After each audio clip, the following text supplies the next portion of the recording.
नमस्कार, मैं हूं सुधांशुपुरी और आप देख रहे हैं नवभारत डिजिटल। क्या देश में कोरोना लगातार फिर से पैर पसार रहा है?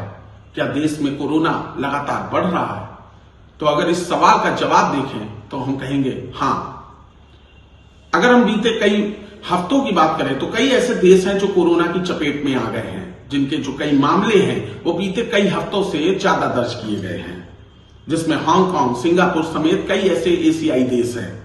और यह बहुत तेजी से फैल रहा है, जिसे लेकर एक बार फिर जो विपक्षी दल हैं उनके द्वारा सरकार को चेताया जा रहा है कि वो वक्त रहते चेत जाए और भय का कारण ना बने कोरोना। जी हां, हम बात कर रहे हैं उत्तर प्रदेश के मुख्य विपक्षी दल समाजवादी पार्टी की और समाजवादी पार्टी के राष्ट्रीय अध्यक्ष अखिलेश यादव की। अखिलेश यादव ने देर रात अपने एक्स अकाउंट पर एक पोस्ट किया और उस पोस्ट में साफ तौर पर लिखा था कि सरकार को वक्त रहते चेत जाना चाहिए। यदि हम बात करें उनके एक्स पोस्ट की तो उन्होंने साफ तौर पर कहा है कि खतरे की घंटी बजने से पहले कोरोना के नियंत्रण और रोकथाम के लिए सरकार को समय रहते चेतना होगा।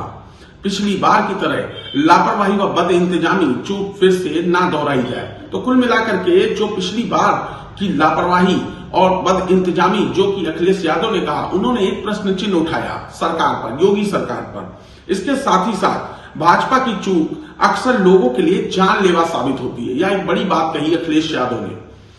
अब तो कोरोना का वो टीका भी नाकाम साबित हो चुका है, जिसके सर्टिफिकेट बढ़ चढ़कर बांटे गए थे। तो कुल मिलाकर जो टीके की बात बढ़ चढ़कर बताई जा रही थी सरकार के द्वारा कि टीके लग गए हैं, अब कोरोना किसी को नहीं होगा या जिनको कोरोना हुआ है उनको कोई ऐसी दिक्कत नहीं होगी, उसे लेकर समाजवादी पार्टी के राष्ट्रीय अध्यक्ष अखिलेश यादव ने सवाल भी उठा दिया कि कोरोना के जो टीके हैं वो नाकाम साबित हुए हैं। इसलिए बार बार सजगता की और भी अधिक जरूरत है। हम सबको, जनता को यह समझना होगा कि कोरोना के हालात अभी बेहद गंभीर नहीं है।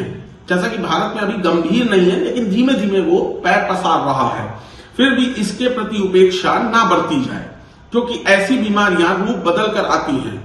अतः सरकार अपने स्वास्थ्य, चिकित्सा एवं सूचना तंत्र का सदुपयोग करे और जनता में कोरोना का भय न फैलने दे। तो कुल मिलाकर जहां सरकार को अखिलेश यादव ने चेताया है, वहीं लापरवाही न बरतने को लेकर के भी स्पष्ट तौर पे कहा है कि कोरोना का भय न फैलने दे जनता को और समय रहते इस पर कार्रवाई की जाए और जो टीके नाकाम साबित हुए उसकी भी इंतजाम किया जाए। तो कुल मिलाकर जहां प्रश्न उठाया है सरकार पर, योगी सरकार पर और स्वास्थ्य विभाग पर, जो कि स्वास्थ्य विभाग डिप्टी सीएम ब्रजेश पाठक के पास है, जैसा कि कुछ दिन से तनातनी भी देखने को मिल रही है ब्रजेश पाठक और अखिलेश यादव के बीच। तो उसी बीच अखिलेश यादव का यह बयान सामने आया है एक्स पोस्ट पर, जिन्होंने साफ तौर पर योगी सरकार पर भी प्रश्न उठाए और साथ ही साथ सरकार को चेताया भी है कि वक्त रहते चेत जाइए, क्योंकि कोरोना धीमे धीमे पैर पसार रहा है। क्योंकि कोरोना की अगर हम बात करें फर्स्ट फेज और सेकेंड फेज की, तो अगर हम बात करें तो फर्स्ट फेज और सेकंड फेज में ऐसा भय का माहौल बन गया था, इतने लोगों की मौत हो गई थी,